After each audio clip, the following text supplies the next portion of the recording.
Hello, welcome to Classroom Management Part 2. In this video, we're going to talk about creating an engaging learning environment for the students.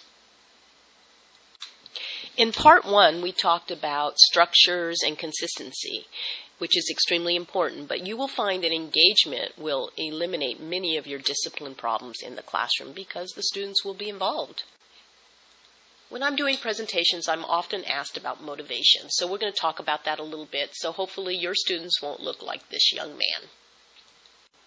While there is no magic pill or silver bullet, these ideas will help you increase motivation in your classroom. A very important step is to build relationships with your students, and by this I don't mean become their friend. You still want to be a teacher and they're still the students, but you get to know the students, and if they think you're interested in them, they'll be interested in what you have to say. So you want to get to know their interest. If they're into soccer, when they come to class the next day, how did that soccer game go? Or, you want to talk about programs they like, or music they like, or if they play a musical instrument. You also want to get to know the student challenges. You don't want to put them in a position of failure. So if you know there's certain things that the student can't do or that the student struggles with, you want to try to make sure that you don't put the student in that position without some support and scaffolding. Involve families in a positive way. I can't say enough about this. Reach out to the family. Starting the first day of school, make 3 or 4 phone calls a night and say something positive to the family about their child. When the first amount of feedback that they get from you is a positive thing, later when you have some issues, they'll be more receptive. Also, it will cause them to be a little more interested about what's going on in the class, and when they're interested, their children, your students, will become more interested. Be sensitive to pressure points. If a student doesn't have a lot of confidence, you don't want to put them in a position where they're going to fail. This doesn't mean to be an enabler and never hold them accountable or never challenge them, but just be aware of what their pressure points are so that they don't become defensive. Also be aware of their peer reputation. If they are the person that everybody expects to act out, if they are the person that everybody expects to give the teacher a hard time, you want to try to break that cycle. Put them in the hall and let them do some independent work. Have some private conversations with them. Make them in charge of a group. Just break that cycle so they don't have to always be the one that the peers expect them to be. Also, expectations, their own personal expectations. Be sure to communicate your expectations and also build on some family expectations once you've made that positive connection with the families. Ultimately, give choice. When you empower them, this works really well, but you need to do this carefully. Talk to them. If a child is not getting with the program, you tell that student, you have a choice. If you don't want to be educated, that is your choice.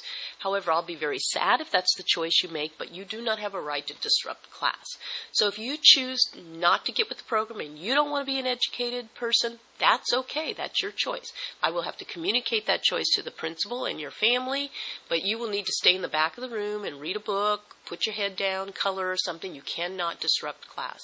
In all the years I was a teacher, in all the years I was a principal, I never had a student make that choice. Once you empower them, they choose to usually be part of the group. Let's talk about expectations. The teacher sets the tone. You need to set an environment in your classroom where the high expectations are the norm. You need to communicate these expectations to the students. It's not a secret. You're not trying to trick them. You need to let them know what you expect of them. And you need to make it very clear what the non-negotiables are. For example, a student is not allowed to disrupt other students. That is a non-negotiable. No matter how you feel about the child or how you feel about a lesson, that's a non-negotiable. That is never acceptable. Believe in the students. You have to really believe in the students. If you try to fake it, if you say nice things with a fake smile, they will sense it, and if you don't believe in them, they won't believe in you. And celebrate victories. Celebrate even the baby steps. Try to look at everything as a glass half full. If a student comes in the classroom and they're usually disruptive, and they come in one day and they're very perfectly well behaved, even though they don't do their work, don't say, oh gosh, but they still didn't do their work. Say, oh my goodness, yes, they acted appropriately. Tomorrow they'll do their work. Effective strategies for middle school students, especially low achievers and English language learners, need to be uncluttered. If you provide too much information, it overwhelms them and confuses them. So you want to present your information in a very streamlined fashion. It needs to also be understandable. Academic language is a key to student success, but in the beginning you need to use words they understand. So for example, if you're talking about fractions, you would say the bottom of the fraction, the denominator, the bottom of the fraction, the denominator. You would go back and forth between the simple words and the academic language. Instructional blocks need to be chunked up. There is a reason why middle school students are so fidgety, because at this point in their life they are growing more than any other time except 0 to 5, and so they really can't sit still for long periods of time. So you want to break up your instructional blocks to 20 minutes or less. Engaging visuals help students really understand what you're talking about. Manipulatives help as well. It helps them have a more concrete understanding of the concept. You want to make it interesting and relevant, relate it to things that are important in their life. Also bring in things that you know they like and kind of weave that into your lessons, because it'll keep them involved if it's something they understand. And also connect to their prior knowledge. Money is a great example. They always know about money, so when you're doing decimals and fractions, use money.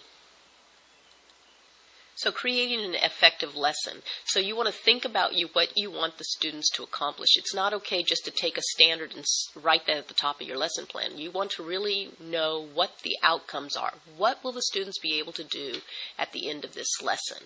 And you want to write it down in a simple, single sentence in simple language. And you want to share the sentence with the students. You want to tell them what you expect of them. Tell them what they're going to learn. It's not a secret. Let them know what you expect. Effective lessons have active listening skills, both on your part and the student's part, but I encourage you to explicitly teach active listening skills to the students. Teach them that their eyes have to be on you, their ears have to be open, their mouth has to be closed, and so on. Interactive. The lessons need to be interactive. Don't just give them a worksheet and say turn it in at the end of the period.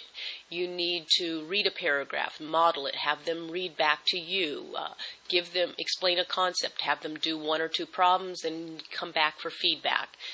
Whether it's in front of the classroom, whole class, or in little small groups, you need to be interactive with the students. You need to constantly check for understanding and check out the other video that I've posted that gives more explicit and detailed information about checking for understanding. But this must be done constantly. Rigor. I encourage you to increase the rigor, not to lower the rigor. The standards need to be high. The students will rise to the occasion. They like to be challenged. They will make them feel more competent and smart, and they will really eat that up. They'll love it. Tactile. Remember, for math, have manipulatives. For reading, tell them to put their finger on the word and follow along while you're doing whole class reading. Hints and secrets. When you tell them something, tell them it's a hint. Tell them it's a secret. And I'm telling you, they will just love it because they will feel like they're knowing something special that nobody else knows, and they really, really will love it. Okay, ultimately, you have to have assessment and accountability in order for students to be engaged. You have to have both checking for understanding and formal assessments so that you know what the students know. You can't determine what to teach if you don't know what they already know. You also need to give them feedback. They need to be engaged, and they will be engaged if they get feedback and they know whether or not they've met the expectations.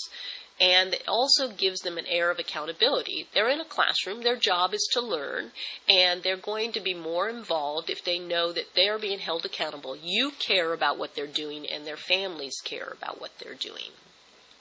I hope you found this video useful, and I really hope that your classroom will become very engaging because it makes it more rewarding for you and the students. It also makes it more fun.